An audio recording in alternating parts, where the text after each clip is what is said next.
মূর্তি দিয়ে ইসরায়েল বর্বর এই হায়না বাহিনী করতে চায়। ফিলিস্তিনে হামলা কেন?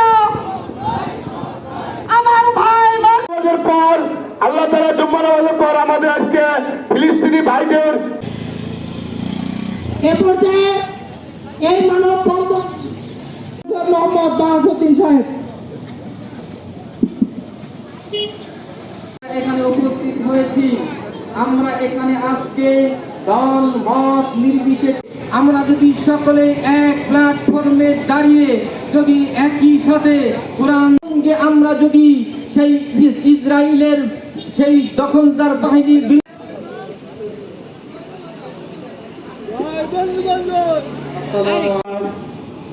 মুসলমানদের দুশমন ইহুদি ইসরায়েলের পক্ষ অবলম্বন নিয়ে মেডিকেল বিষয়ে হোক আমরা তাদের পিছনে থাকবো। আমরা মুসলমানকে শেষ করছি।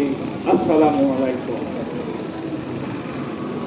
আল্লাহ এবং সুন্নাতকে যদি আঁকড়ে ধরে একসাথে আমরা একইভাবে বিজয় হবে ইনশাআল্লাহ, এই আশা ব্যক্ত করে সকল মুসলমানদেরকে একত্রিত হওয়ার আপনারা ভারতীয় নারীদের উত্তর ঘুরিয়ে আলাক্কা মুক্ত করে বিশ্ব মুসলিমদের মেডিকেল বিষয়ে হোক আমরা তাদের পিছনে থাকবো।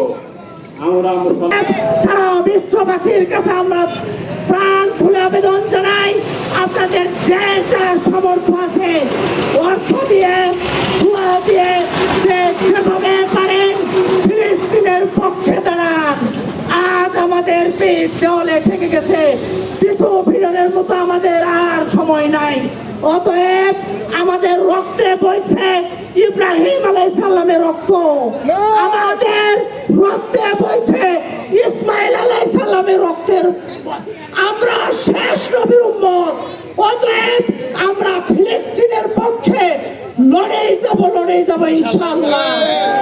মুসলিম রাষ্ট্রগুলোকে ইসরায়েলের পক্ষে অবস্থান নেওয়ার জন্য মুসলমানদের দুশমন যারা তাদের বিপক্ষে অবস্থান নেওয়ার জন্য আমরা আহ্বান জানাই। বাংলাদেশ সরকারের অন্তর্বর্তী সরকারের কাছেও আমাদের আহ্বান, ফিলিস্তিনের পক্ষে নোবেল পুরস্কার প্রাপ্ত ডক্টর ইউনূস যার বিশ্বে খ্যাতি রয়েছে, আপনি ভূমিকা রাখুন। ফিলিস্তিনি মুসলমানদের পিছনে, শিশুদের পিছনে আপনি ভূমিকা রাখুন।